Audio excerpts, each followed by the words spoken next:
us, Livengood? I believe that at some point in our lives we all have a action that we're called to, something that we're called to do greater than ourselves, to make an impact on others, and to do something for the betterment of other people around you. And I believe that my moment happened for me in high school. The most important question for this is, how will you answer that call? Will you answer the call? And how will you go about doing it? As I've probably mentioned many times before, I had a lot of involvement with FBLA when I was in high school. And this was something that was very important to me all throughout my high school career because it got me to where I am. Going through that, I had 5 or 6 of the closest friends that I had going through high school, as also serving as my officer team while I was the president. We also had our advisor, Mrs. Michelle Coots, who would be an exaggeration to say that she was our mom for 5 years, our extended mom. She was a great resource of information, but also somebody that we could just come to for life and for any problems that we had that would help us move forward, but also would make us better people. When we were going through our high school career, we had no care in the world with our FBLA chapter because it was taken care of. Mrs. Michelle Coots was always on top of everything.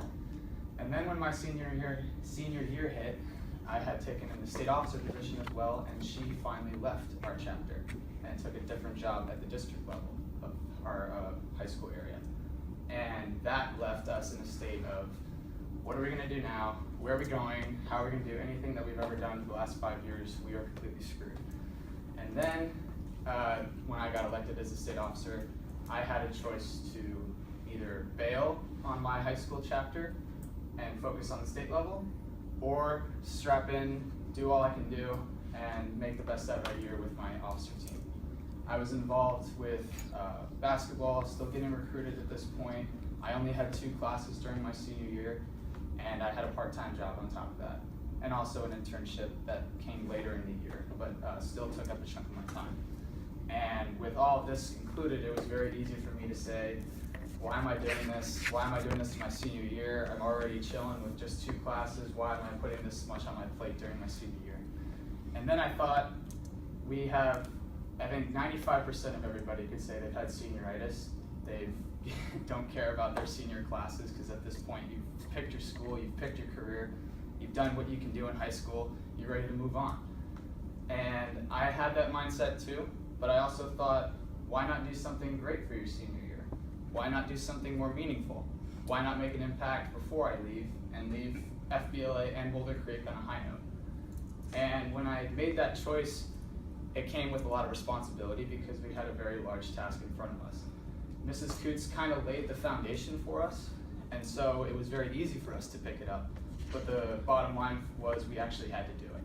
So we set up our POW, we did everything we could, we put on the same fundraising events throughout the year, we ran the student store the same way, we showed our new advisor everything that Mrs. Coots had shown us, and we ended up becoming a gold chapter, which basically, in essence, meant we did our thing, and we did a great job in Arizona as a part of that. And I think that the most important thing that I learned from all of that is never ever throw in the towel. Always have an open mind and always be ready, because you never know when those moments will have you called to action, whatever that may be. Your job at work, your manager doesn't show up for the day, you're the manager in charge.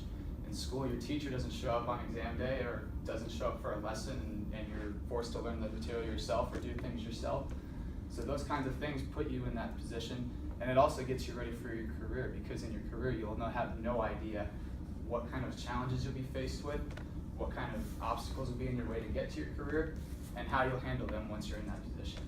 And so I think that going through this experience, we were able to learn leadership and determination in its purest form.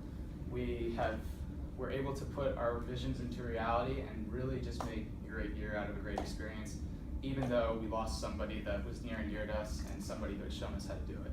And so I think that when we walked away from that and walked into our college careers, we were definitely better people. I'm more prepared for my career, I'm more prepared for ASU, and I'm just very excited after that. I was very excited after that to get to college. And so just always remember to have an open mind when you approach your obstacles and be ready to face whatever comes your way.